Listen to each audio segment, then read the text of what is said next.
दोस्तों, मेरी एक और वीडियो में आपका स्वागत है। आज की वीडियो में डिस्कस करेंगे ownership of land and other properties. तो मतलब ऑनरशिप के बारे में डिस्कस करने वाला है। ये सेक्शन 54 से 58 चलता है, तो डिस्कस करते हैं सेक्शन 54। तो भैया ये कहता है कि टाइटल ऑफ स्टेट, मतलब टाइटल्स क्या है स्टेट के, एंड इन ऑल लैंड्स, मतलब टाइटल्स क्या है, मतलब किस तरह से बताया गया है कि कौन सी प्रॉपर्टी किसकी है। तो title of state in all lands.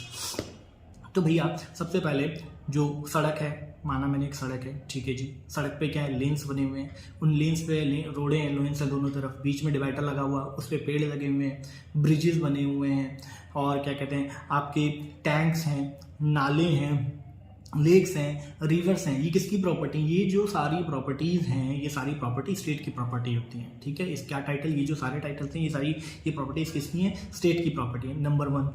दूसरी चीज़, अगर कोई प्रॉपर्टी पे कोई अपना क्लेम नहीं करता है कि भाई ये प्रॉपर्टी मेरी है, ठीक है, कोई उसको क्लेम करने वाला नहीं है, ठीक, तो वो प्रॉपर्टी किसकी होगी? वो प्रॉपर्टी भी सरकार की प्रॉपर्टी हो जाएगी। उसका मैंने प्रोसीजर बता रखा है कि कैसे डिक्लेयर किया जाता है किसी प्रॉपर्टी का, ठीक है। तो मैंने आपको बता दिया कि जितनी भी नेचुरल, मतलब जो पर्सनल संपत्ति नहीं है, लैंड, रोड, इस तरह की बिल्डिंग्स, ये सारी जो हमारी गवर्नमेंट प्रॉपर्टीज कही जाती हैं। कोई भी किसी भी व्यक्ति की पर्सनल प्रॉपर्टी को गवर्नमेंट प्रॉपर्टी नहीं कहा जाता है। दूसरी चीज़, तीसरी चीज मैंने आपको बताया था कि अगर कोई भी जमीन खाली पड़ी है, उसका कोई स्वामित्व नहीं है, तो वो भी सरकारी जमीन होती है। लेकिन ये एक चीज और कहता है, जो हमारा सेक्शन 54 की, अगर किसी प्रॉपर्टी को इस कोड के आने से पहले उसको दे रखा है कि बोला हुआ है कि भैया ये चीज़ तुम यूज़ कर लो, तुम्हारे लिए है, ठीक है, तो वो प्रॉपर्टी तो सरकार की होगी, लेकिन उस पर जो उसने कल्टीवेशन किया होगा, जो फसल होगी, वो उस व्यक्ति की होगी, ठीक है। इस तरह से ये मैंने आपको बता दिया सेक्शन 54। अब सेक्शन 55 क्या कहता है? सेक्शन 55 ये कहता है भैया माइंस एंड मिनरल के बारे में बताता है। ये कहता है कि जो माइंस और मिनरल को कल्टीवेट करने के लिए, एक्सट्रैक्ट करने के लिए जो कानून उस पर इम्प्लीमेंट होगा, वो माइंस एंड मिनरल एक्ट का लगेगा 1957 का, ना कि ये कोड वाला। मतलब कोड वाला कोड 2006 नहीं इम्प्लीमेंट होगा, ठीक है, वो डिसेबल हो जाएगा, और जो स्पेशल लॉ है 1957 वाला वो लगेगा, उसके तहत ही सारे काम होंगे।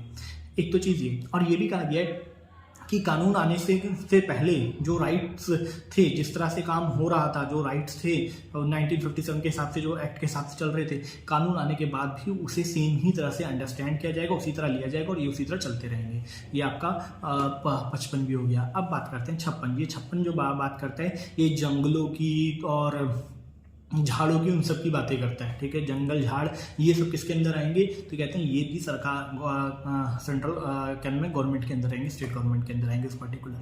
अब कहता है 57 क्या कहता है? फ्रूट बियरिंग ट्री, ठीक है। ये बोलता है अगर किसी भी पर्सन को, किसी सरकारी अधिकारी, मतलब रेवेन्यू ऑफिसर या बड़े पद के आदमी ने रिटर्न में लिख के बोल दिया कि ये जमीन आपको दी जाती है, ठीक है, और आप इस पर फार्मिंग कर लीजिए, मतलब इसे पेड़ उगा लीजिए, ठीक है, उसने फार्मिंग कर ली, मतलब उसने नदी के किनारे पेड़ लगा दिए या रोड पे पेड़ लगा दिए, तो वो जमीन जो होगी, वो जमीन तो सरकार की गई मानी जाएगी, ठीक है, वो जमीन सरकार की मानी जाएगी। लेकिन उस पर जो फसल लगी है, जो उस पेड़ पे फ्रूट्स लगे हैं, वो बिना चार्ज दिए, बिना पैसे दिए उस फ्रूट्स का संरक्षण तो कर सकता है, मतलब उन फ्रूट्स को ले सकता है। ये बोला जाता है फ्रूट बियरिंग ट्री सेक्शन 57 में। मतलब लिखित होनी चाहिए पर्सन के पास, और कहीं भी लगे हो उससे कोई मतलब नहीं है। जो उस पर फ्रूट्स उगेंगे उस पर्सन का राइट होगा, जिसको रिटर्न में लिख के मिला हुआ है।